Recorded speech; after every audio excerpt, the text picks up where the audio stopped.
Welcome to the Nerd Party. Let the filibustering begin. Welcome to Nerd Party.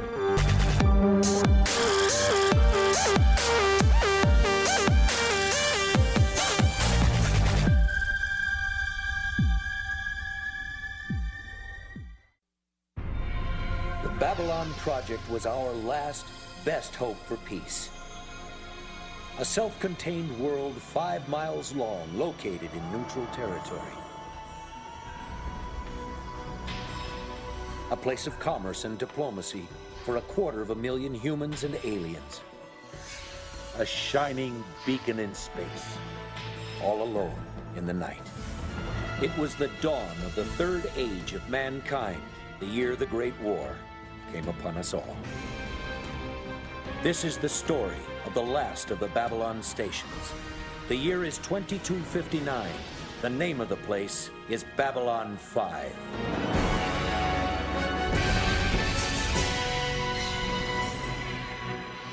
Welcome, everybody, to Filibuster. My name is Charlynn Schmiedt, and with me is Phillip Gilfus for the second installment of our 6-part series on Babylon 5.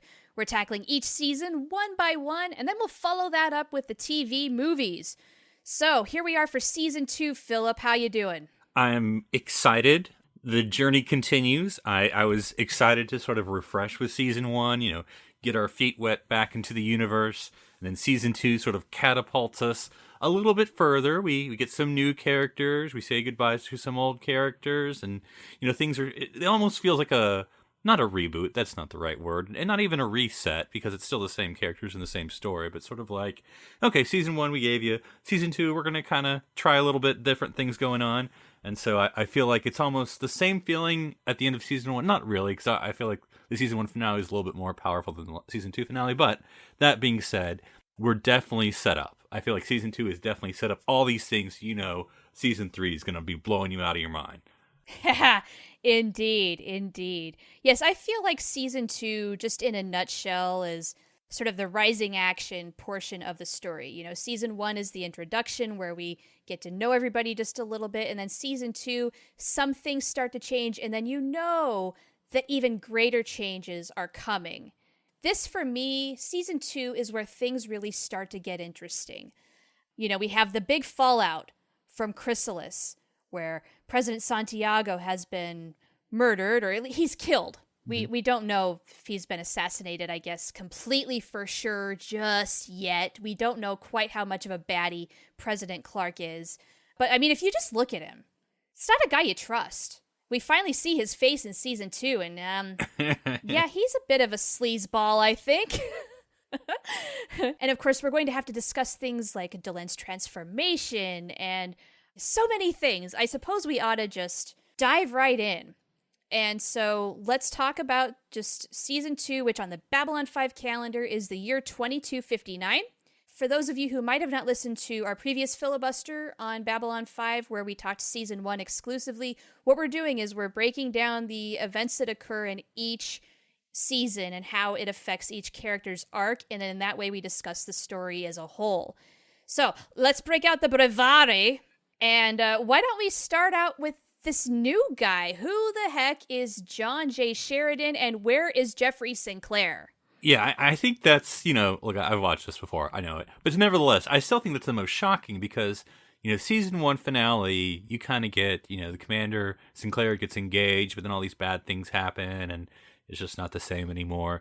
And then First episode, first scene, it's this new guy, so this Captain John Sheridan of the Agamemnon, some Earth Alliance ship, and we're like, okay, this is okay, and he's in charge now, and what's going on? What? Yeah, tell me, what were your first impressions of John Sheridan?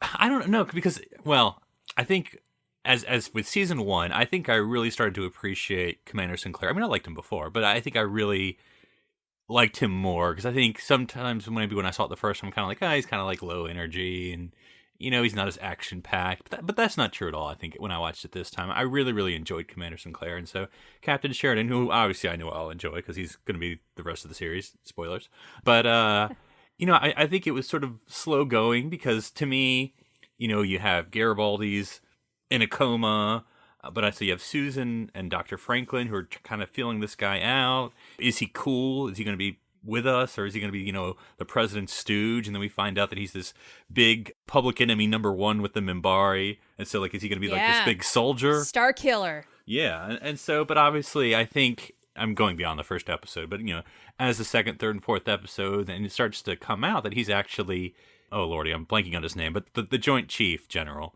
that they're sort of in this conspiracy. General Haig? Yes, General Haig, that they're sort of in this, or anti-conspiracy, if you want to say it that way, about President Clark and President Santiago, and that it's one of those cool things. On paper, I think this is said in the episode, that on paper, Sheridan looks like he's a bad guy. He's the guy that blows up the Minbari, but that's not who he really is. Yes, there's an interesting dichotomy there. I'm glad you brought that up. Because, yes, he was instrumental in the Earth-Minbari War. I mean, he's known to Earthers as the hero who put an end to it, and to the Minbari, he's public enemy #1. And on paper, we learn that he was appointed by President Clark to take over Babylon 5 in the absence of Sinclair. And so, with things already brewing, is there a conspiracy? Was the president assassinated? Is Clark a good guy or not? We have to kind of question, is Sheridan a good guy too? But once you just get to know him, I mean, it's pretty clear he's not a bad guy. I mean, I remember way back when, first watching the show, looking at this, he's a younger guy, he's cute, and he's happy-go-lucky, and he's even a little bit dorky, but in an endearing way, Whereas Sinclair was really none of those things at all. It's a very different kind of captain, and that's even kind of spelled out a little bit, where when Sheridan is talking to Garibaldi about reports and things of that nature, he's like, I need to know the bare bones. Tell me what I need to know, and then you need to handle the rest. You do your job, and I'll do mine. That sort of a thing. Whereas with Sinclair and Garibaldi, the relationship was very different. I think Sinclair was a little more detailed. And so he wanted all that insider information. What is Garibaldi thinking? And he wants that in the report, that sort of a thing. Very different leadership styles, very different personalities.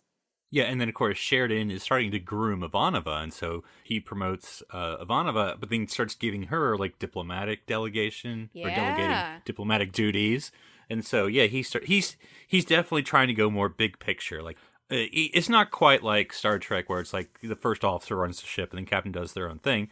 But Sheridan is almost kind of giving him room to kind of look big picture and do some other things, and letting other people kind of run the station a little bit. Not that he doesn't as well, but he's definitely doing more. And I think it's a needed episode where Garibaldi has to consider whether he wants to go back to work, and who is this Sheridan guy? I don't know if I want to work with him, and all this stuff. And right. So, at the end, so Garibaldi, in a way, I don't think overtly, but in a way, can act like the audience and be like, well, we don't know this new guy.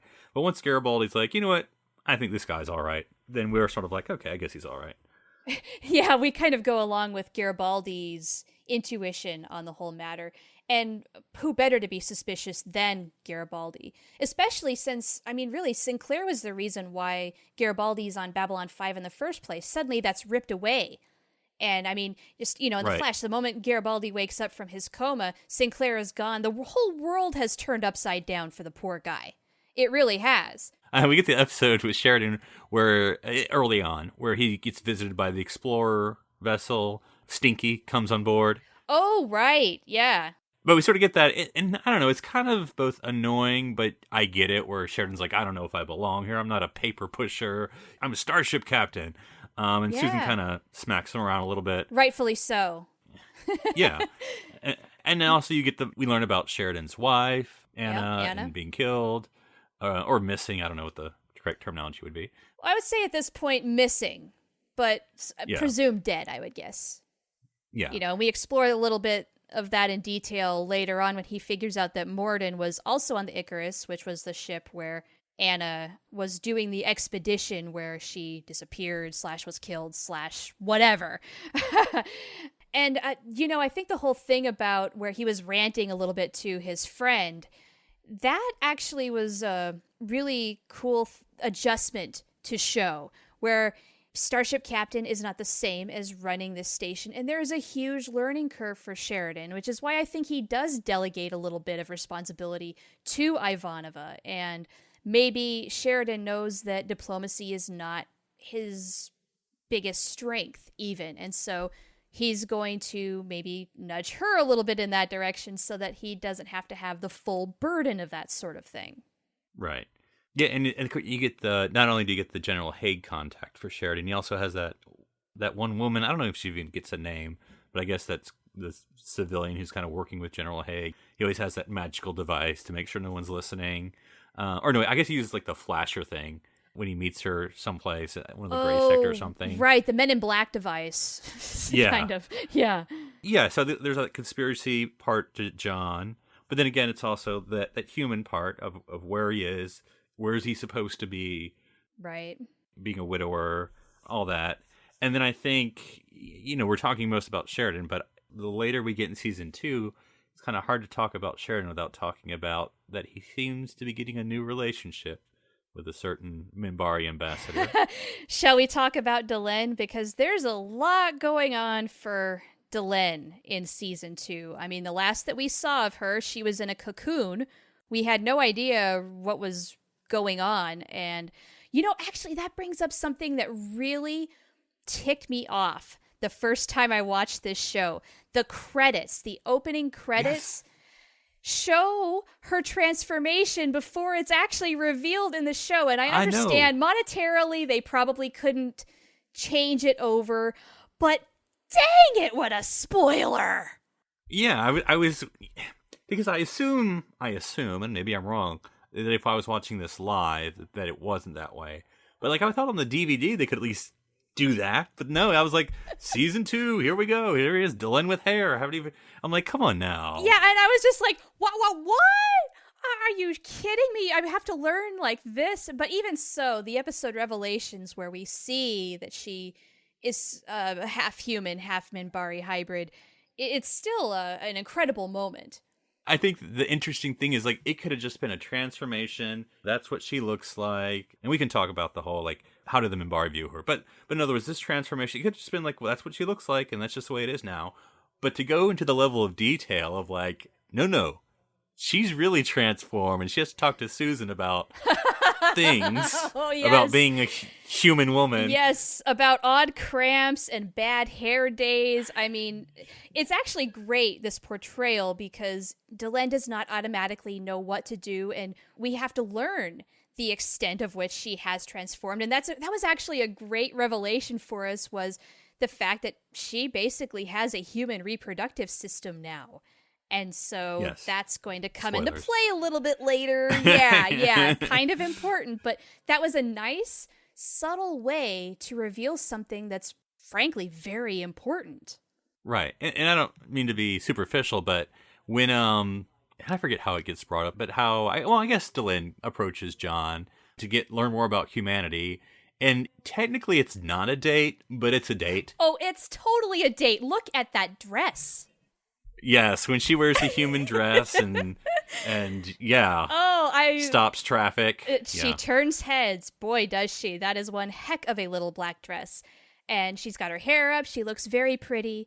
And I think from the very moment those two locked eyes, you could kind of tell that there was just something there. Now, my question always has been, does she know that that's a little bit of the prophecy? Or is this just a simpler attraction where, she looks at John Sheridan and thinks, hey, you're kind of cute. I think I like you, and I think I want to get to know you, and the feeling is mutual, and they go from there. But that was totally, most definitely a date. I mean, if nothing else, John's reaction when he's talking with Susan when they're sleeping in his office, he says, one Minbari at least thinks that I'm a halfway intelligent human being, and he likes that a lot. And so I think that says a lot about that experience. I mean, they got off to a good start very quickly. But I thought it was very cute. I mean, she was very shy about the whole thing. You can tell that this transformation, I mean, we're going to have to go into more detail, but just to start off, she's really kind of at a loss for how she's supposed to be. And so Sheridan, throughout the whole season, really has kind of been one of the few people that she's trusted and has been a bit of a confidant, somebody she can lean on a little bit, and she wants to talk anything but business. That's adorable. Yeah, and I think it's ironic because, again, this is the person who is Star Killer. And so I don't think she's immediately warms up. I think there are maybe the first 1 or 2 episodes when she's finally out of the chrysalis that maybe she's not, 100% with him. But I think because he reveals his character quickly enough, she obviously respects him. But yeah, to me, and again, even at the end of season 2, their relationship is close. It's not quite there yet, but it's definitely close than just mere pals, and it's more than an ambassador and captain. Definitely. But like, to me, Delenn is the pursuer. Like, she is very more overt. Like, I don't think John's like, hey, that Delenn, let me ask her out. I think Delenn is the one he definitely is putting her hand on the chest and all this stuff, and right, and then, the random pans over his. I agree, she is more of the aggressor, but at the same time, he kind of finds himself liking it. Oh, yeah, the call me John the next time we see each other. Yeah. Right. And then the things that they go through. I mean, in comes the Inquisitor, when Sebastian comes out. By that point, they are definitely, they certainly think a lot of each other, if nothing else. Yeah.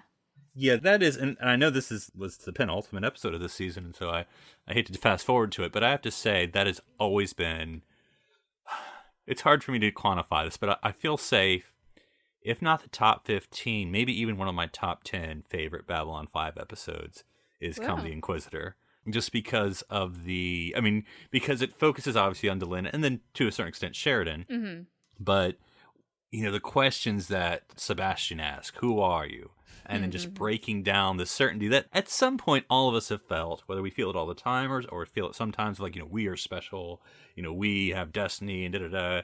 And, it may or may not be true, but I think where Sebastian sort of forces that inward look of what is truth and how do we know things to be true. And I think it's just a great episode. Yeah. Well, looking at the bigger picture of Delenn, she has a lot of adjustments to deal with in terms of how her people, as well as other humans, look at her. I mean, she is basically considered a freak by both. She gets kicked off of the Great Council, for crying out loud. Yeah. And suddenly she's lost a lot. She doesn't completely know who she is anymore, but coming back to Comes to the Inquisitor, one of my favorite defining Delenn moments is when she says, "My cause is life.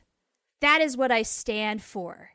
That's kind of Delenn in a nutshell. She kind of finds, or maybe she doesn't find herself in that moment, but she reveals herself in that moment, and it's profound. Right, and I do like that she has made all these bold choices. She's gone through this huge transformation. As you said, she's lost a lot. She's, Great Council, and even, kicked off of, you can be a B5 because it's a joke. No one cares. Fine, stay there. We don't care. Yeah. And then it's that moment. It's, are you sure? And she says, no. I have my doubts. I might be wrong. But like you said, she's even though she reveals that she has those doubts, she still has gone through all this. Yeah, which is pretty freaking brave, if you ask me. Because she has put herself in such a vulnerable position, but as she does go through some of these trials, I'd say by the end of season 2, going into season 3, she's much more put together. Yeah. We see her fall apart, I think. Mm-hmm. Literally and figuratively. Yes. But also just emotionally, I think her cracking point might have been when she was dealing with the Markabs and the plague, watching all those people die before her in Lanier. It was kind of a crazy thing to experience. It had to have been. And certainly in a fragile state as she already was, just dealing with the things she was dealing with, to add that on, boy, I really hope she talked with Dr. Franklin, or if there's a psychiatrist or psychologist on the station, because you got to talk some of that trauma out, man. Wow. Yeah, and I just think that this is a very powerful moment, and I think it's probably in some of the credits, or opening credits scenes, of when Delenn embraces John at the end, coming out of the, whatever you call it, bulkhead chamber or whatever. Yeah, the quarantine area. Yeah, and then just all dead, like you said, and just to think of the fact, even the scene when she was about to go in and John doesn't want her to go in, and he sort of is like, well, you don't even know, they're not your species, and again, like you said, how she is for life. She's like, why does that matter? But right. she is another defining moment. That was really good. Based in Minbari tradition of helping others and giving them comfort in their time of need, but it's also very just descriptive of Delenn, the person. Mm-hmm. Yeah, and then so she has sort of John by her side. She has Lanier, of course. Of course. Who's always there with her. And then she has the Rangers as well. Yeah, we get introduced to these Ranger guys. Now, we don't know a whole lot about them yet, but they have pledged allegiance to Babylon 5 and Captain Sheridan by the end of season 2, and I have a feeling we'll see a little more of them as things go on. Sure. and I think that was the cool thing about season 2, because in some ways, because again, I know everything that happens, but I don't know, always remember when. And so when, this person visits Garibaldi and he puts the data crystal in, and whose face do you see on the screen? Hello, Jeff old Sinclair. friend. And you're like, oh, I didn't know they were going to bring it back so fast, and so it's like, they haven't forgotten. They just didn't, well, I don't know if we've talked about the backstory. Not yet. Yeah. So the backstory about Michael O'Hare, which I never knew, I just assumed, it didn't work out. I thought maybe like his character wasn't jiving with the network or something. I thought it was some, reasons that he brought a new guy. Well, apparently, long story short, it turns out that Michael O'Hare actually had a mental illness, and that he struggled all throughout season 1, and that he, to a degree, kept it together, but it just kind of, whether he went off his meds or whatever, got to the point where Michael Straczynski and everyone just agreed, we can't do this to you anymore because it's not good for you, much less the show. But, and so that's kind of why he left behind the scenes. But the fact that he's still involved in the show, it just wasn't like, bye, we'll never see you again. It's like, nope, once you're part of Babylon 5, you're always a part of Babylon 5. And so to see him he crops up, like, I think twice, if I may be wrong, but anyway, and so it's kind of good to see Commander Sinclair, or at least Ambassador Sinclair, back again. Now Ambassador Sinclair, and we figure out at least a little bit about what happened with him. He's on Minbar, and we're going to learn a whole lot more about what is going on there next season, of course, but at least we know that things are going all right for Sinclair. We know what he's up to at least a little bit. Things are okay. Now, the whole thing about the backstory with Michael O'Hare was not something that was revealed during the show's air. I mean, Michael O'Hare died in 2012, and Straczynski did not reveal any of this until after O'Hare's death. And I think he did so at a convention at Phoenix Comic-Con, if I'm recalling. And I think none of us who were not behind the scenes, we had no idea. I know I was shocked. And I felt so bad for the poor guy because in front of the camera, you have no idea that was a man who was really struggling to keep it together, but he did just enough to scrape by and then had to go his own way. And Straczynski really went out of his way to make sure that O'Hare was going to be okay. I mean, he really took care of this guy behind the scenes, which I thought was such an admirable thing. When you can't admire JMS anymore, he goes out and he does that. And then he honors the guy by saying, no, look, this is what really happened. And this is something O'Hare wanted. It was one of his wishes to explain what happened after he was gone. And so Straczynski did. Yeah, because I think that stigma, obviously, even in the 21st century, still surrounds very mental much. illness, which is unfortunate. But here's someone who we know and love on Babylon 5 who battled through it and, may have ultimately been there at the end, but it's just like any other sickness, and he had it. But we're so glad we got to see him for season 1 and even more, Absolutely. which we'll find out soon enough. Now, what about your favorite character, Char? What about Susan Ivanova in season 2? There's interesting things that happen with old Susan. We already mentioned, gets a promotion. She starts learning the fine art of diplomacy, and this puts her in some really interesting and fun, weird positions in this season. Early on, she has to deal with a strange, bizarre election system among the Drazi. You have to... Purple! No, green! Purple! And what I love is how they integrated the fact that Claudia Christian broke her ankle or her foot during or just before this episode aired. And then, of course, Ivanova, she gets knocked down during a quarrel with the Drazi trying to sort out the situation. And then she's got to walk around with a foot cast and a cane for a while. And I thought that was incredibly well done. So that was pretty cool. That's a great way to wing it. I mean, especially the fact that for that scene where she's knocked down by the Drazi, in real life, her leg's already broken. Right. And so she has to film a scene with a broken leg and get thrown on the floor. Yeah, yes. So acting. I mean, she's a trooper. Definitely. Yeah. Yes, and that's not even the height of the problems she experiences this season. I would say one of the funner things that she had to do was have sex, quote unquote, human style with the Lumati ambassador, who is just a real arrogant son of a gun. They're a very strange race. They think they're above everybody else, and she completely outwits him by challenging his ignorance. And they have sex human style, which is, of course, nowhere close to the real thing. New way or old way? Which one's yours? It's usually old style, Okay. but new style's good too. I mean, it's good to mix it up every once in a while. Have you got a preference? Well, I could actually explain what that device is for that she gets at the end, but I guess I'll save that for another podcast. Could you tell me off air, because I've not figured that out yet? Sure. I mean, I have a lot of theories. I hope you do yoga. That's my only... Okay, that kind of follows my train of thought, where I figured there's many places where it could go. Mm-hmm. Yeah, and I think with Susan, there may be more than this, but the two big things that I come away with Susan, other than what we've talked about, now Commander Ivanova and kind of getting a little bit more, serious duties. To me, the big thing, of course, is what's revealed at the end is her latent telepathy, in which we sort of get, there's a callback from earlier in season 2 when Sheridan is captured by this mysterious race. I think they have a name, but I forgot what it is. And when he's sort of knocked out after being tortured or whatever, he has this dream. And in this dream, there's so many images, which I don't think it's a spoiler to say is basically foreshadowing several events that will happen throughout the series.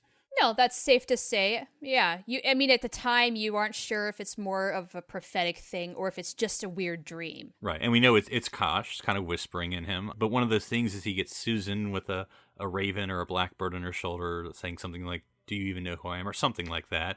And yeah. When Susan eventually reveals to John that she is a latent telepath, maybe not even a P1, he sort of flashes back to that dream and realizes, this is one of the things being, a payoff, if you will. And so, right. but we kind of get why Susan's been all, not just because of her mother, but why she's been so standoffish with telepaths, even throughout season 1 and now season 2. Right, which brings up one of the other arcs that she has in this season, which ends up being this very incredibly short-lived and cut-off relationship with Talia Winters. Yes, that was my number 2. So it was interesting because often usually I suppose I'll be watching Babylon 5 with my wife, and she'll be doing things in the background, and so it was that final Talia episode, and she would look up occasionally, going like, what? Well, first she was making fun of the fact that women obviously always hang around in pajamas when they're at night. But then, well, duh. Yeah, don't we all? In silk pajamas, always. But then she's like, "Are they gonna? Is it?" And I'm like, "Well, early '90s, so that's about as much as you're gonna get."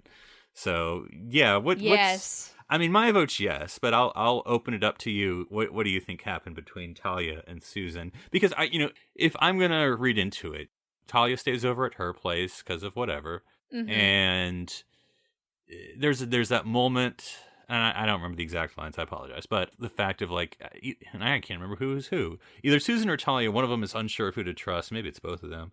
And the other person, other person says, "Oh, you can always trust me," or whatever. And there's something that they do. I don't know if they're just standing really, really close that you're like, are they gonna kiss? Or just something that's like very, very beyond oh, they're just being friendly. Sort of like, well, they're in each other's personal space. Right. I have the scene you're talking about in my head. Yeah, there's definitely some intimacy there. And then if you're like, okay, well, maybe that's interpretational. But then when Talia wakes up and then touches the bed next to her as if saying, "Hey, where's Susan?" You're like, yeah. Yeah, of course. Yeah. But then the next time they're together, it's all sort of like, "Oh, hey, da-da." So it's not like post-coital scene or anything. It's not like, making breakfast or anything. So it's sort of like you have to sort of put that in your head. Is it just like the early '90s and you're just gonna have to whatever? But I don't know. Where's your I think even in season 2 and just the episodes we've seen, I think it seems like something definitely that happened to them because obviously Susan has that scene at the end with evil Talia. My interpretation of it is that, yes, they definitely did get together. And even though they took their time entering into the relationship, because they even talk at the very beginning of this episode we're talking about, I wasn't the one who was stubborn. I wasn't the one who was holding this back. It was you, blah, blah, blah. But at the same time, the relationship is very new. And so I think that has a little bit to do with yes, it's definitely got its intimate moments, but it's not intimate all the time. Like, they're still sort of, forgive the phrasing, feeling it out. They're trying to figure out what this is, getting comfortable with it, that sort of a thing. And then, of course, it never comes to fruition, because then we learn that Talia is a sleeper and she gets taken away and Psychor snatches her back. And so I felt really bad for Susan, actually, because she's just starting this relationship only to have it ripped away. And we kind of know a little bit about her past at this point, where we know that she's not maybe had the best of luck in relationships. She's had just kind of a couple crappy ones here and there. Nothing long-term, nothing fantastic. This could have been it, and no. Yeah, and because we get Talia's ex-husband shows up, that's season 2, right? Yeah. Shows up early in season 2. Yeah, he's got the best last name, Stoner. he just looked like sort of typical 80s bad guy with sort of the semi-long hair and boof, whatever. But anyway, and so that's an interesting episode. But we definitely get Talia sort of slowly, well, I mean, even in season 1 with Ironheart, but you sort of get her pushing away from Psychor. And even the fact during that episode we're talking about with Susan, where no, it's not even that one. But anyway, where she asks Talia, you can stay, but that can't. And where Talia has to take off the Psychor logo. And I can't remember if it's season 1 or season 2. I might be mushing it together. But yeah, and I think there's a part of me that loves that episode. But there's another part of me that there's something called lesbian bed death. And that's basically anytime the lesbian couple sleeps together, then one of them ends up dying in stories. And so it's like, oh, they're together, but she's dead. So yeah. And so like, well, okay, it would have been nice to actually see that relationship, and not that they can only get together if someone dies. Or, I mean, she didn't die. Well, I guess technically she did. Her personality died, but. Yes, I was just about to say that. Her body's not dead, but her personality sure went out in a pinch.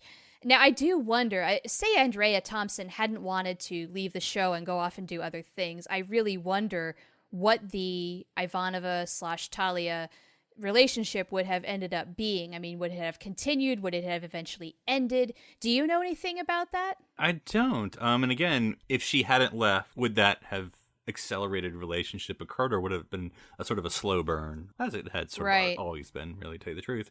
You know, looking back, I think there was always something between the two of them. I don't think it's like, oh, we decided this episode to get together. I'm like, they've always had a unique relationship. Oh, from day one, I remember when Talia introduces herself, like Talia goes to CNC to talk to her, and Ivanova is just very dismissive of her, like, yeah, thanks for coming by, now get out of here, I'm in the middle of 15 things, all of them annoying. I think that's when she says that line. Yeah. And so they've always kind of clashed a little bit, and so of course they had to get together. Of course they did. Oh, yes. Now, someone who I don't think really had a lot to do this season, which isn't a complaint, because look, there's a lot of characters, and not everyone can have every season, but Michael Garibaldi, I think that he sort of lied low, haha, if you will, this season. Especially for the the first beginning. Couple of episodes, anyway. Yeah. Yeah, we had to have him recover from getting shot, and the only way that happened was using the life energy device we saw last season. Right. Just a couple of seconds apiece from Sheridan and Franklin. But he started off the season, though, pretty messed up from all that. You know, for one thing, he's got to deal with betrayal from one of his own officers. Mm-hmm. He's dealing with the new CEO. He's debating whether or not he even wants to continue in this job. He's got some big decisions to make.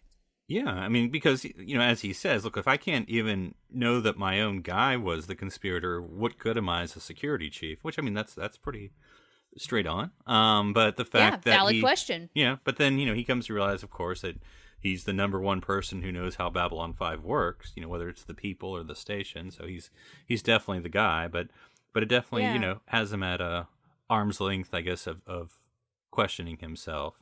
But I think it's interesting that we really get to know the security crew. I mean, for instance, Officer Lou Welch is still around. I think that's cool that he's still around, and a good guy, sort of just your typical blue collar security guy. And then we get, definitely. And then, but we get a new person for Garibaldi, a certain Kanicki. Oh, I'm sorry, Zach Allen. Yeah, Garibaldi's got a new sidekick. Jeff Conaway plays Zach Allen. May he also rest in peace, along with the other half of the cast that's now gone. It's just a shame.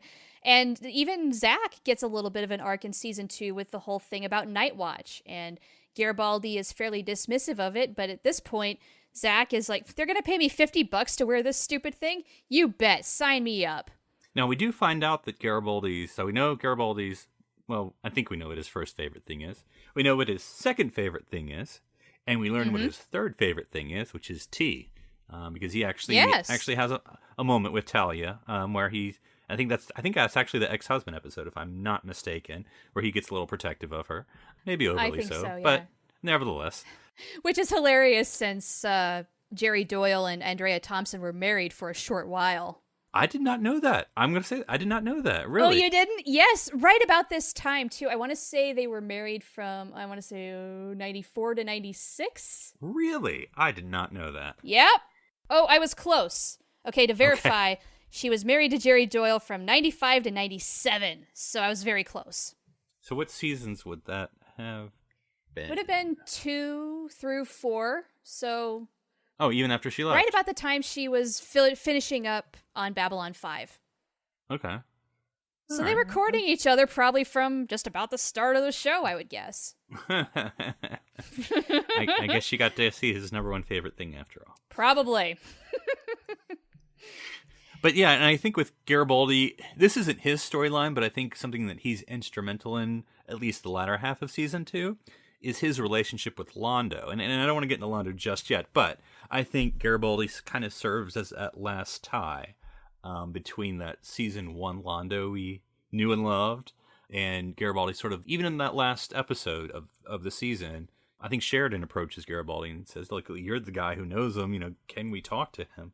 And I think even in the middle of the season, when Londo doesn't know who his friends are, Garibaldi, is having some ups and downs about what he thinks is going on. And then at the end, I think he says, I don't know who he is anymore. And so I think that's another thing that kind of Garibaldi does this season. Yeah, that's a very good tie, just because that's a great continuation of season 1. And it will continue in little tiny bits as things go on. But it's a profound revelation that this is not the same guy, not in any shape or form, really. And one last point about Garibaldi, and I don't know, this is all an episode which I remembered, and I was like, yeah, okay, I'll watch it, obviously. But I was like, you know what? I want to say it's maybe my top favorite one, but it is one like I would recommend that I think, and that's Gropos, and that's a good Garibaldi episode. Yeah. We got to talk about Gropos, and Garibaldi has this thing with Dodger, who's a spunky Earth Force ground pounder. That's what Gropos stands for. And Garibaldi's a former ground pounder, apparently. Yes, we do learn that. I think the more interesting thing about that episode, though, is maybe we ought to go into Stephen Franklin. Yes. And talk about his very rocky relationship with his father, because his father is the general that brings this platoon over to Babylon 5. Yeah. Oh, well, it's more than a platoon.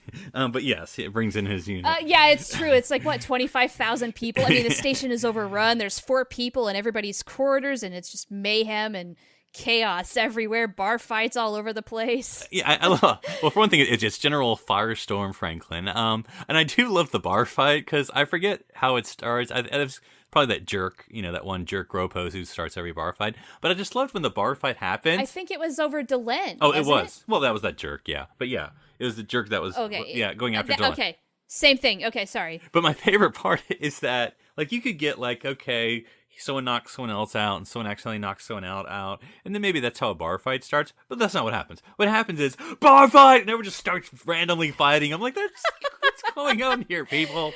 Yeah, I mean, I guess it's good practice for the real thing. Yeah. Got to keep those skills brushed up.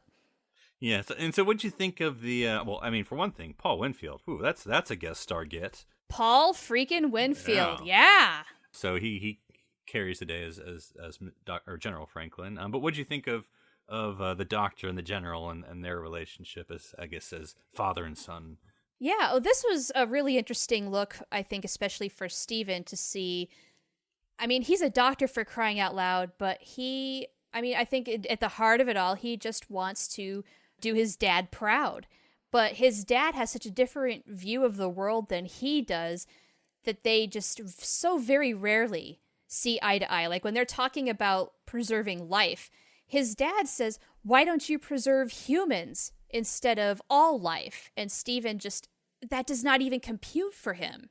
Right. And I'm kind of with Steven on that one, and that's why Steven's on Babylon 5, and that's why he's not maybe on an Earth ship or back on Earth.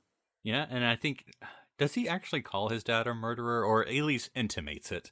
And so I think, the general's kind of like, is that what you think of me? Yes. I don't think he says it straightforward, but it is implied, yes. Yeah. That's the intonation. And so I think there's sort of that, whether it's purposeful or not, then of course, Steven's kind of like, oh, that's my dad, yuck, whatever. But then Susan has that talk with him that says, look, you need to talk to your dad, because I know what it's like to have that talk when it's too late. So now's the time, especially because she knows he's about to head off to this very dangerous military conflict, which Steven does not know. And so Steven's like, wait, what do you know? And so that's kind of encourages that, get together a little bit faster. Yeah, and ultimately that led to a very good talk. There's at least a little more understanding, if not acceptance, between the two before Steven's father heads off. By the way, just a complete side note, I love when Susan and Steven have a little talk. For whatever reason, those two, it's sort of like with Ivanova and Garibaldi too. I like those two. They've kind of got a brother-sister thing, and Ivanova and Franklin have a special relationship, and you see that in action here. And it's very cool. Yeah, I think that they're more likely to have like the deeper issue talks about, life and relationships. Yes. Whereas Garibaldi and Ivanova, they're going to joke around and prank each other. Yeah, and I think with Steven, he's and I don't mean this in a bad way, he's a very soft touch. Like, he's one who's going to, wears his heart on his shoulder. He's one who's going to reveal what he's feeling, I think, a lot faster than other folks. Yeah, I mean, well, he did fall in love with one of his patients. Yeah. I mean, this was not his finest moment in season 2, especially when she'd been in stasis for 100 years, she was married, and she was very confused about the whole thing, and that led to even more confusion between the two of them. I mean, it was just a really bad move. I didn't like that whole thing really at all. It was just, for one thing, it was unethical, and he admitted as much and still did it. And I guess the heart wants what the heart wants, but it was just, no, Steven, don't. It's like watching a bad horror film. It's going to end up badly. Yeah. In season 2, and I don't want to call too much attention, but once you know to look for it, you'll see it. Steven's using stems a lot. Yes, the addiction is real. We start to see that increase pretty substantially, especially when they're dealing with the Markab plague, where it's like he's done 3 in a night, and the Markab doctor calls him out on it. He's just like, well, it's not going to matter if everybody's dead. Right. And so I think it's just something... Point taken, but we're seeing the formation of a real problem here. Right. So, yeah, and I think that's, for the most part, everything we see with Steven. Yeah. He doesn't get too much this season, and moving to Lanier, he doesn't get tons either. I mean, he kind of gets some crap work here, but he starts off strong when he reveals to Sheridan and Ivanova why the Minbari surrendered at the Battle of the Line. And we learned that Minbari believe that Minbari souls have been born into human bodies, and therefore they cannot kill Minbari souls, therefore they cannot kill any more humans. That's why they surrendered. That's why the war ended. And at this point, this is a huge revelation, and very few people know it. Right, and I will correct you. You said the Minbari. The religious caste believes this. Because when Nerun joins the Great Council, he's like, I didn't know whether to laugh or to cry. Oh, this is very true. Thank you, yes. But you're right, yeah, Lanier is basically playing main Minbari for the first couple episodes, for obvious reasons. Well, yeah, Delen's a little indisposed. Right. She's got a hatch. And so, but he is, I think it's too casual to say, like, oh, he's just by her side. But I mean, for some pretty tight stuff, whether it's going for the Grey Council, and he basically forces himself to accompany her because he's like, I'm going with you. That's how it's going to be. Mm-hmm. And so that sort of shows his growth. He's just not the, intern fledgling anymore. He's coming into his own a little bit. And then following her, as we said, during the alien disease epidemic.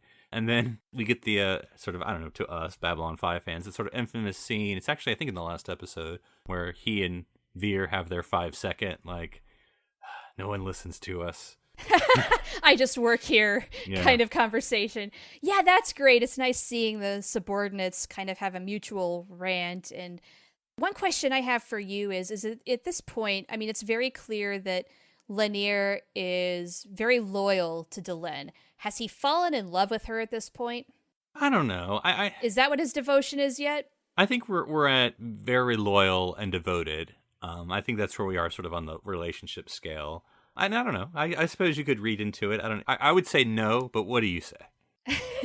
I'm on the fence. I would say he knows that he's in love with her. Clearly by season 3, he admits as much. Spoilers, sorry. Mm-hmm. But at this point, can he admit that to himself? Is he aware of it? No, I don't think so. And I think if asked, he would deny because he doesn't believe it. I like that. I think I could agree with you that maybe he is, but he doesn't know it, if that makes sense. Yeah, I mean, he's really, really loyal. And protective. But he's not completely aware. Yeah. Well, the other thing with Lanier, one of my favorite scenes is where Delenn's going through her bad hair day and he sees curlers in her hair and he's like, is that painful? And then he kind of touches his head a little. It's so cute. I had to bring that up. Well, I guess Lanier a little bit in the spotlight. It's the episode, again, I don't know names. It's the one where basically Captain Sheridan is implicated into the death of the Minbari that he shoots.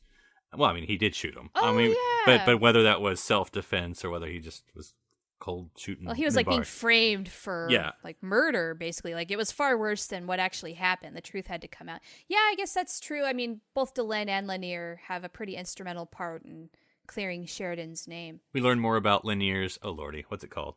Not cast. His clan. Clan, thank you. We learn more about Lanier's clan there and about the nature of how that works and what the Minbari, or at least that Minbari, thought of Delenn. He's like, well, I'm with you, Lanier, but, not against her and blah, blah, blah. And so we sort of get to the links that Lanier will go through to try to salvage, his clan that he was going to admit that said that he did it or something like that. That a lie on behalf of your clan and to save honor is worth it and all that stuff.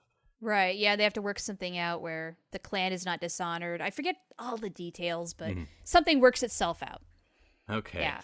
So I feel like we're getting to the big two. Well, I mean, now you'd think Sheridan would be the big two, but I think the big two, not as much in season 1, but I think season 2, and I'm going to say it from now on, is Londo and G'Kar. And I think, let's go with G'Kar first. So what do you think of Jakar's season 2 arc? Because it starts in one place and ends very, very differently by the end of the season. Yes. Oh, it really does. I mean, I think Jakar's transformation throughout this season, I would say, is pretty profound. Only second to Londo. We go from the angry, outraged, constantly having to defend himself, G'Kar, that we knew in season 1 and see in season 2, but this guy goes from almost killing the Centauri emperor to becoming a wiser, well-spoken G'Kar, and I would say a much better leader, but his past sort of haunts him still a little bit. What do you think? I think, because Delenn has that line, and I can't remember what it is exactly, but I think when he's trying to go to each of the races to get support, or at least to come out in favor of the Narn against the Centauri, and this is before war really, really breaks out, but things are going on, and Delenn kind of says, well, G'Kar, look at your past actions. I mean, it's kind of hard to be for you now and to believe you now. I mean, based on what you've done before, all the conniving you've done, all the attacks you've done against the Centauri, and now you're asking for help like you're the victim, which you are.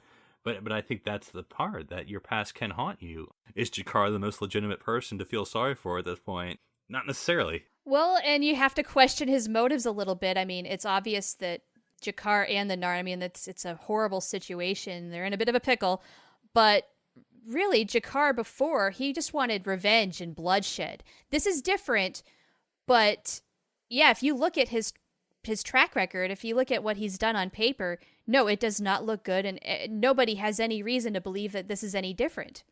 Yeah, and I think, if you remember, I know you do, but if you remember, so the season 1 ends with Jakar leaving. So he comes back, of course, at the beginning of season 2, investigating this new race. And he has a little bit of information, though not a lot. He sends out the Narn ship goes to Zahadum, I believe, but they get destroyed, Yes. or at least are not heard from again. But yeah, I think, and I'm probably missing a lot of season 2, but like you said, that episode with the Centauri Emperor, and that's a great episode, I think. For one thing, the actor who plays him is very, gravitas, who plays the Emperor there. But yeah, Jakar, I think that's a funny line. I think JMS, I read it in Lurker's Guide, that every episode he always wants like a laugh out loud moment, just like a gut laugh. And it could be something small, it could be something big, but I think for that episode, the one thing that got me was like Jakar's talking to like some Narn on screen. He's like, "Oh, and the Emperor fell down before I got a chance. Maybe let me prop him up a little bit, and I can never mind."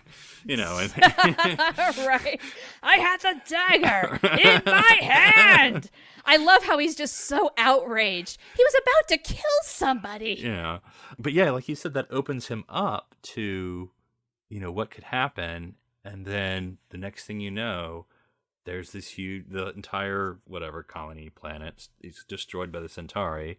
And it's like, he had this revelation that there could be peace, that maybe everything that he had been bottling up could be saved, but he gets crushed instantly. Yeah, very much. As soon as he opens himself up to that handshake with Londo. And then what? Yeah. And then the Narn, crushed really is the word. They are 100 years of recovering from the last Centauri occupation is just, it's destroyed almost in an instant. To me, there's 2 times this happens, so it's kind of got repetitive. I'm not saying in a bad way, but I was like, again. But Jakar's leadership keeps getting tested by the fellow Narn. I think it happens twice. Once, he gets like a literal physical challenge with the Narn about, who's going to lead. And I think he gets stabbed with like a poison knife or something, but he ends up like smacking the other guy or something. And so he wins leadership. And then the second time is after the fall of Narn, when they ask, well, you can't even get a message from Narn. Why should we let you lead us, in this resistance? And so he ends up using Sheridan, who ends up using the Rangers. So Jakar's place is very, he's having to fight now. But I think that big moment of after the fall of Narn and that scene in the council chamber with Londo, saying what's going to go on, what the terms are, and he has to leave now. Yes. Yeah, very much emphasis on that now. Londo very much is running that show, and Jakar is stripped of any power that he had. He is Citizen Jakar. Taking him down too, watching that happen, you do feel bad for Jakar. Yeah, that's seeing the pain and anguish he's going through. That's a scene that is so awkward and in silence, that just of like, everyone's staring at Jakar and what's he gonna do? He gives out that very small speech, which is good, but he's out. He's gone. But what he does say is pretty profound. It doesn't matter if it's 100 years or 1,000. People who are oppressed by dictators will not be under oppression forever. We will be free. Yeah. And that's when we start seeing wise, profound Jakar.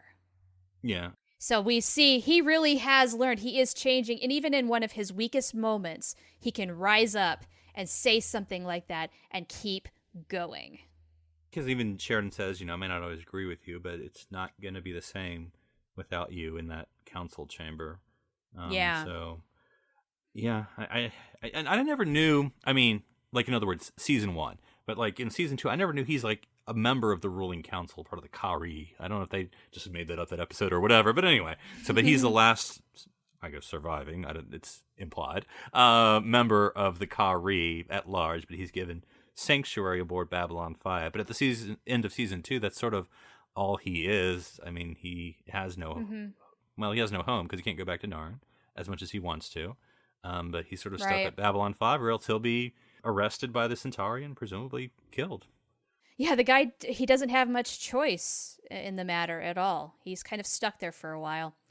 Well, should we move on now to Londo and the Coming of the Shadows? Because this is one of the big turning points.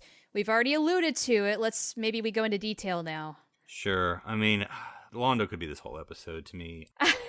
Right? There is so much here. There's just so much here because, and it's hard to keep it all straight. But anyway, sees episode 2. Luckily, I have notes in front of me. Episode 2, you have that sort of scene with him and Morden, where I think this is maybe where, if I may be wrong, but anyway, or I think Morden says choose a target, and Londo gives that famous he says this and that, and finally he's like, well, why don't you eliminate the entire non-homeworld while you're at it? And then Morden's like, in due time, Ambassador. Yeah, one step at a time or something like that. And you're just like, dang. Yeah, but I think Londo is still testing out this new power he has, because he sort of meets Morden in season 2. Like, he met him in season 1, but he didn't know who he was, and things just happened in his favor.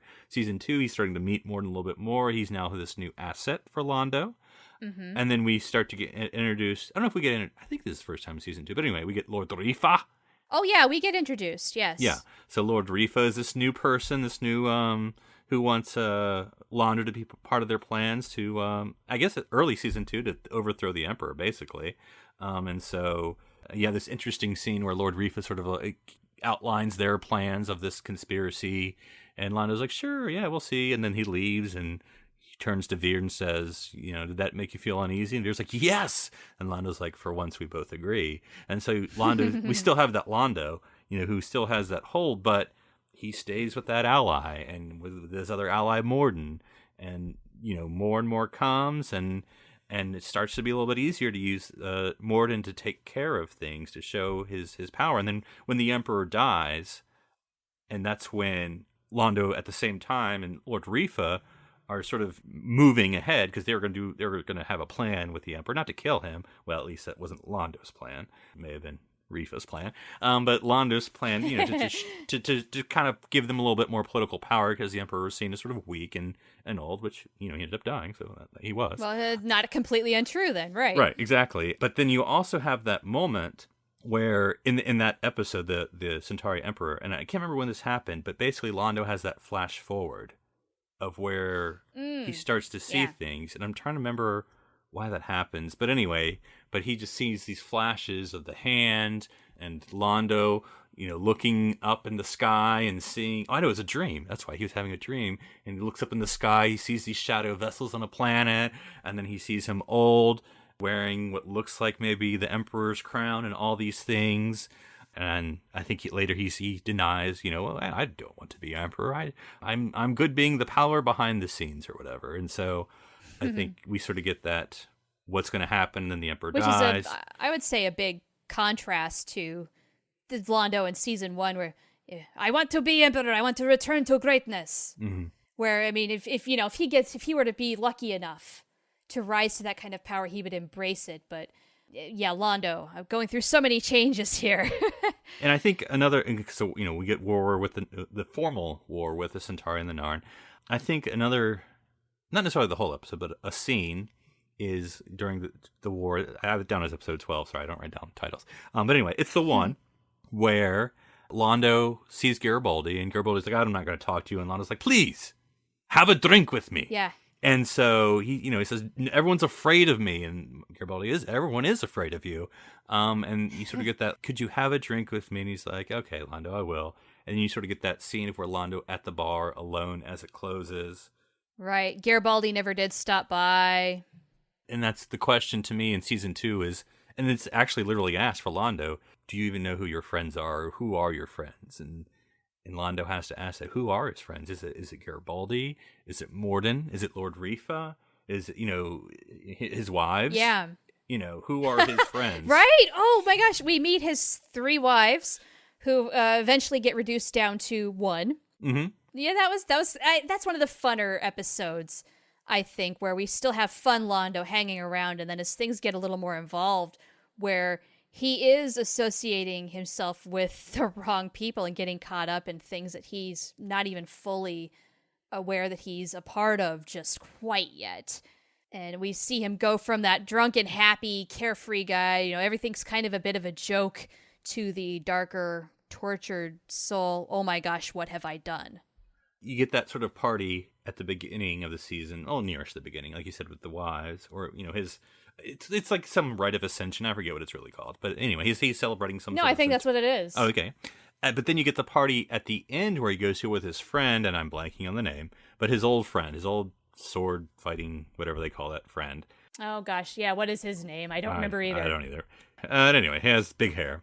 Oh, but actually, I want to talk about and there's so many I know, but it opens up, not the episode, but the Veer and Londo have that opera scene where they're debating Centauri opera, and they both start singing together, and you sort of get that old, happy Londo, happy Veer, enjoying each other's company, and that's when his friend comes back, and they have their fight to the death, because it ends up due to Centauri politics that his friend is sort of on the outs, and then Londo has to make that decision. Is he going to support his friend, or is he going to support his new quote-unquote friends, Lord Rifa and the Centaurum and all that, and ends up killing his friend because that's sort of the best way for him to go, so his family can kind of survive. Seems like the best idea at the time. But, I mean, really, we see Londo making all the wrong choices here. Yeah, and I think you have Veer, who I feel like it again starts to bleed together. But Londo's like, I have no choice in one episode, and Veer's like, you do have a choice, Yeah, Veer is trying so hard to be the voice of reason to Londo, and Londo just, for whatever reason, he cannot see it. Maybe it's because he is in such dire need and want of power to see the Republic return to power that I think in season 1 he does not care how it happens, and then in season 2 it's way too late when he realizes the consequences of this desire. And so when he's in it, it's like, well, what else can I do? This is the way. This is what's going to happen. And then you have the scene where the fall of Narn, where Lord Rifa says, "Oh, you're going with me? Let's go, man! Mass drivers, let's do this thing." And Londo's kind of like, "What?" And so then you have that scene where Londo's wishes have all come true as he watches. Yeah, you think he'd be ecstatic and over the moon, and really, that is one of the most iconic scenes in all of Babylon 5. Watching the horror of that, watching Peter Jurassic's face. And what really gets me is, if I can take myself out of it, he's just looking at a freaking green screen when he's doing that. He's not seeing ships blowing up and whatnot out there. But he's conveying so much emotion, the gravity of what is happening. He gets that across, and I find that just a true mark of talent. I mean, wow, buddy. Yeah. He's got the chops, for sure. And then you just sort of see that Londo is gone. I mean, by the last episode of this season 2, of where he, is demanding the Narn ship, and, he's mad when Babylon 5 blows up the Centauri ship, and then just that final scene with that Ivanova monologue with, the Centauri war has begun across all the non-aligned worlds, and he's just in rage, shaking his fist at all the people in the council because the Centauri are here to take over. They are, and right before that, of course, is the scene of when all the aliens are discussing what they saw. They saw this person or that person when Kosh reveals himself, and Londo, what did you see? And Londo says, I saw nothing. That's telling, isn't it? Speaking of which, we ought to mention Kosh just a little bit. We don't get tons of Kosh in season 2, but we do find out that Kosh is very interested in Sheridan. Yes. He starts going to the meetings, starts observing him, and Sheridan catches on to this. And they have a couple of teaching moments, which are odd and interesting. And do you have anything you want to add about that? I mean, for one thing, when you get the whisper, when John gets kidnapped and he gets sort of the Kosh dream and the whisper, I've always been here. And, what does that mean? I've always been with you, Sheridan. I've always been here on Earth. I've always been, what does that mean? And then little by little, it's revealed that, he's revealed himself to Delenn, of course, more than once. And he and Delenn explained to Sheridan about the shadows, especially when John goes kind of crazy bananas over Morden. Kosh literally reveals with a little mind probe or whatever about the Icarus kind of landing on Zachadum, presumably, and awakening the shadows. But yeah, I think the what is it? Joy in the darkness or whatever it is, happiness in the darkness or whatever. And Susan's like, wow, you're already talking like a Vorlon. Oh, yes. I forget the exact phrase, but you've got the intonation there. Yeah. Well, Kosh, of course, helps out that Earth doctor, the president's doctor, or the vice president's doctor, whatever, when they hide the doctor in Kosh's ship. And so he's... Oh, right. So he's just reaching out, and, the doctor says the ship was singing to him. And then we get, speaking of Kosh's friends, we get Lita, who reveals... Oh, yes, she makes a comeback. Yeah, don't call it a comeback. She's been here for years, since the pilot. And, and she reveals...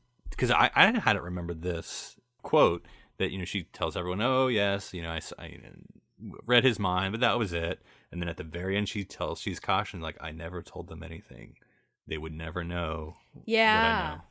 Yeah. An interesting moment. We don't fully know what that means, but it sounds really important at the time. And then with Kosh, of course, he reveals himself in the last episode, saving John.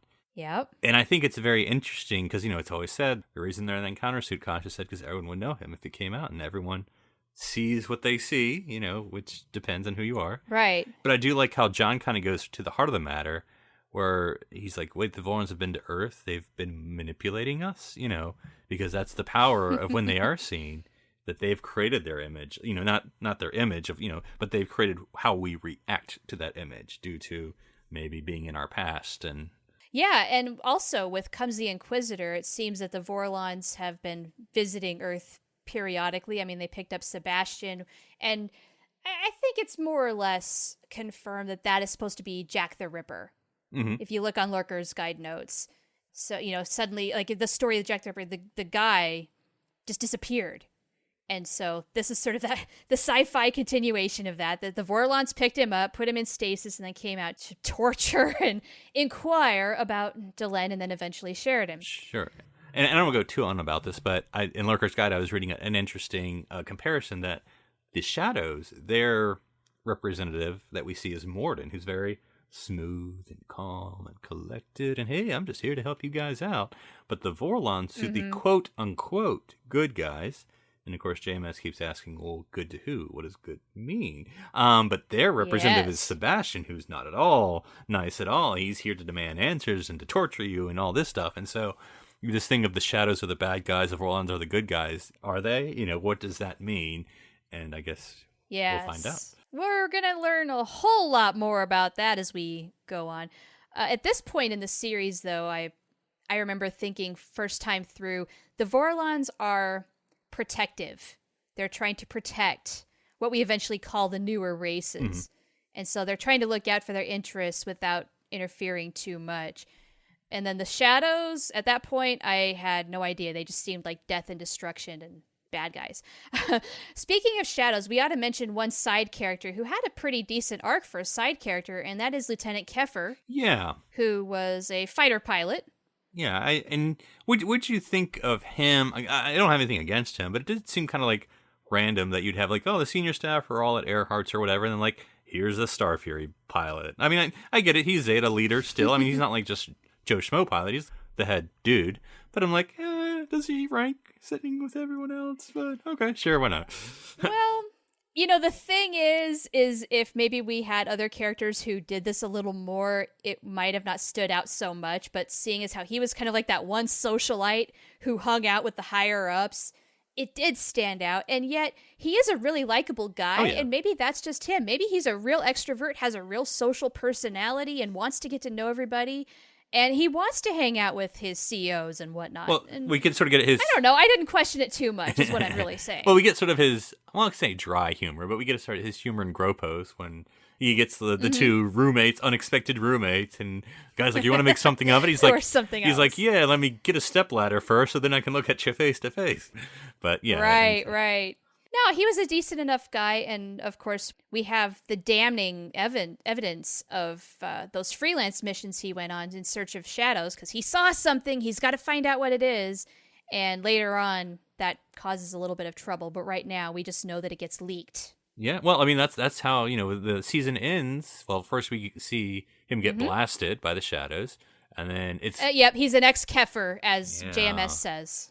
He just gets one season, but he's in the opening credits, so hey, I guess that was a good year of work. I mean, yeah, that's pretty good, yeah. But I wouldn't say odd, but, the episode ends, but then it goes to static, and then it comes back up, and the ISN's like, we've gotten this video of a new race, and just shows the shadow footage, and then goes back to static, and... That ISN, now we see little glimpses of what news looks like in the Babylon 5 universe. I mean, we know that there's Universe Today. You get custom newspapers, which I think is kind of cool. That's pretty neat. Yeah, I do too. I want one of those.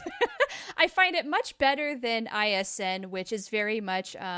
like they do the episode, where it's almost like a Barbara Walters 2020 special. 36 hours on Babylon 5.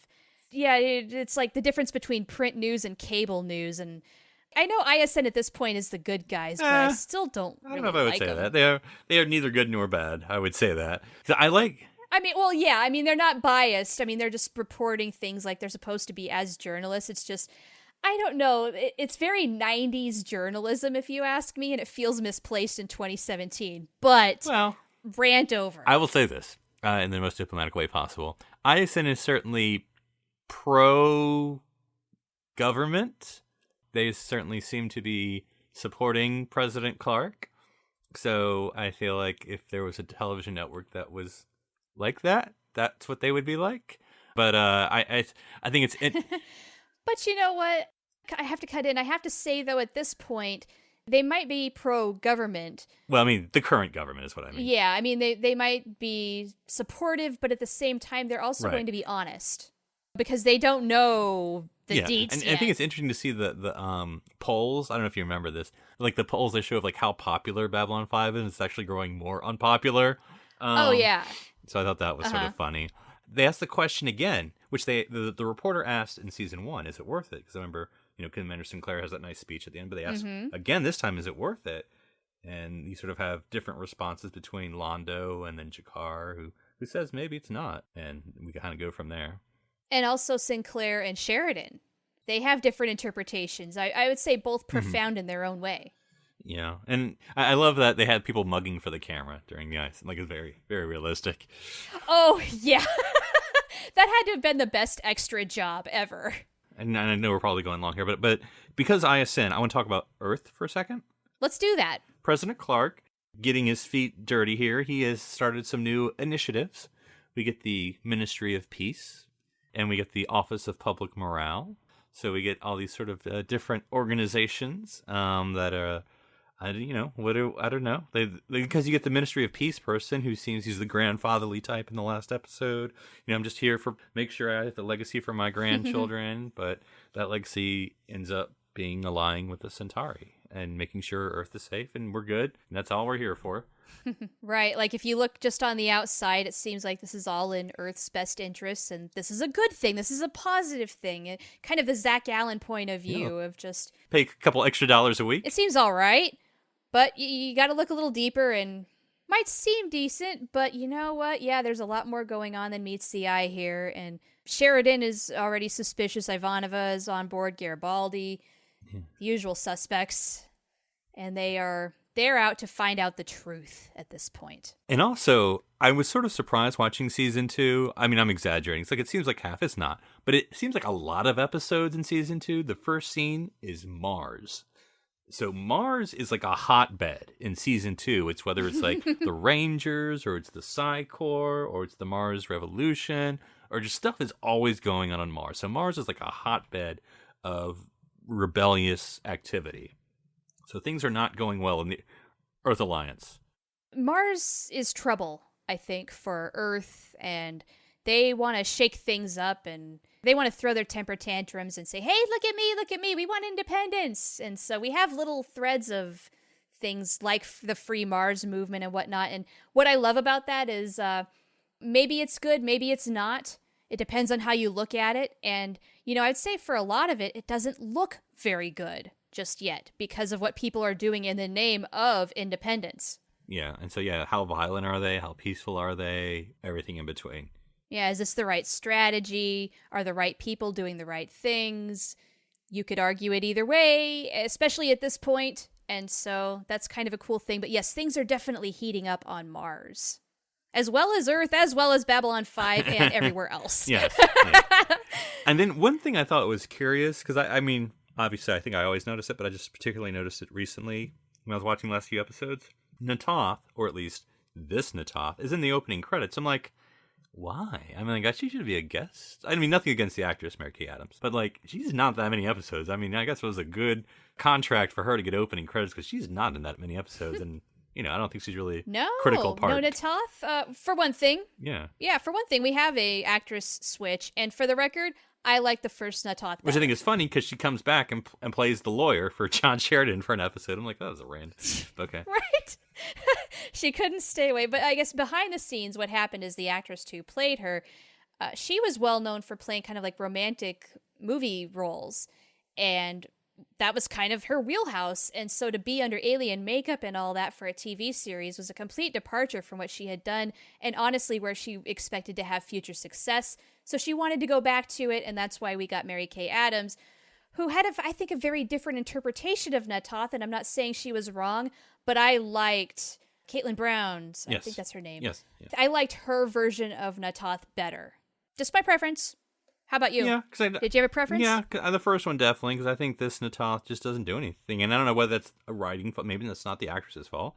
But it just didn't seem like she had much to do this season other than, maybe make some commentary. But especially considering how much is going on with Jakar and the Narn. But she's just sort of seemed to get lost. Right. So. She did. And I don't know. I would say that our second interpretation of Na'Toth is a little more militaristic, a little more direct. But I think that is a detriment to the Na'Toth personality. And I don't know if it was the actress's choice where she wanted her own interpretation of the character. She didn't want to clone what had been done before. I have no idea. But I feel like a lot was lost. And then so when Na'Toth kind of fades into the background, we don't miss her. Yeah. So I guess so be it. And then when Jakar is stripped of his power, does he need an assistant anymore? No, I mean, yeah. She may have been arrested or kicked out, or who knows. She might have just left. She didn't leave a note, nothing. Just gone. All right. Well, I think we could keep going, but we really ought to wrap this up. We're fast approaching an hour and a half, and we're trying to keep these as condensed as we can. So overall, final thoughts on season 2. What have you got? I think the way season 2 ends is very direct, that, Susan sort of has the closing monologue. And there's a reason for that, as we'll find out soon enough in season 3. But she sort of says that, and I won't say it verbatim, but basically what she says is that Babylon 5 was for peace, but it failed. And so now Babylon 5 is going to need a new purpose, and that's for victory. We have the Centauri War, if you want to call it that. We have trouble on Earth. We have the Shadows. And so this place that was supposed to be for peace, may have to find a new purpose. I don't want to say for a war, but as she says it, for victory. And so Babylon 5 is going to have a new purpose in season 3. So I guess the big question we're left with is, what is Babylon 5's role going to be? How is it going to redefine itself? Because it has failed in its initial purpose. So transformations continue, and people continue to change, and the events just keep boiling up and up and up. My final thoughts on season 2 are, for as good as Chrysalis was, as everything hitting the fan at the end of season 1, season 2 is more of a slower, not a boil, it's a simmer at this point, but things are heating up. I was going to say, they're getting more exciting, more is going on. I texted you, I think, early on that to me season 2 was really slow burn for me. Like in some ways, I actually like season 1 better at this point. If I had to choose between the two, I actually enjoyed season 1 more. Even though, there's characters in season 2 I love. But season 2 took a long time to start to get going. I kind of knew everyone in season 1, but okay. So I think it wasn't until maybe halfway, until I guess maybe when maybe it was the Centauri Emperor episode, finally things like war is declared and things are going and hopping, because nothing really happens really with the Shadows. Yes, but nothing really hot happens. Earth, nothing's really hot happening, and so yeah. Actually, yeah, when you texted me that, I thought, what, really? Because I was a little bit ahead of you, and I was thoroughly entertained in my watch. I was just going through it. But then looking back, yeah, I mean, we unravel the chaos that unleashes at the end of season 1. But then we have this interim period before things really kind of start to really get going again. And I think a part of that is that these are the more, I would say, standalone episodes, because there are some of these in season 2. I would say there were more in season 1. Oh, I agree. But maybe they stand out more in season 2. But then when things do get going with season 2 again, boy, do they really get going. I mean, things really start happening with these characters, and the things that they have to react to and what happens to them is much more profound than in season 1. So therefore, it's more interesting. So I'm sorry if I initially doubted you, but you're not completely wrong. I mean, it's like we go from a bit like a 2 on the oven, after you've ignited it. And then you're going to just crawl to maybe a 4, like around Gropos. But then by the time you're getting to Comes the Inquisitor, we're easily at a 7 out of 10. Yeah, it's starting to boil. Yeah, and then things are only just going to start going crazy from here on out. And so season 2 always gets me excited just simply by remembering and knowing what we have to look forward to. And so I can't wait for season 3. Yay! All right. So before we close up, I want to remind everybody to check out all the shows on the Nerd Party Network. We've got something for everybody. We have new content coming to you almost every single day of the week. Phillip, if people want to talk to you about their favorite brand of Brevare, where can they find you? Sure. I mean, because you know what this discussion wants me to, I feel like I can do after this discussion? That's have a drink, like a good Centauri. They can find me on Twitter at NC Public Servant, or here on the network on Ceti Alpha 3, where I talk all things Star Trek along with my co-hosts Daniel Prue and Darren Moser.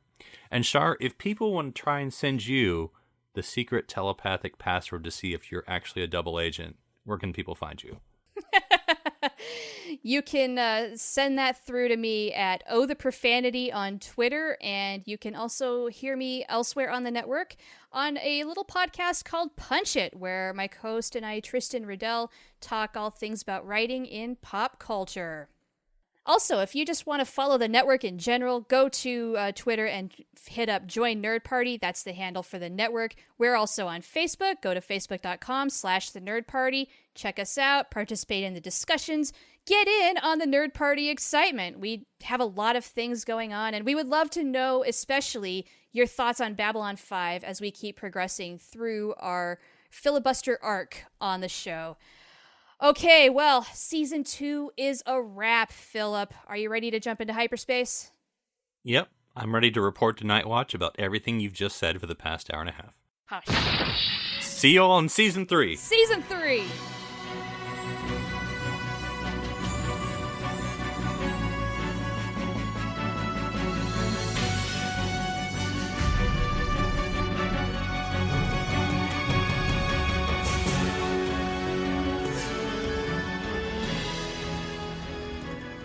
Join the revolution. Join the Nerd Party. Welcome to Nerd Party.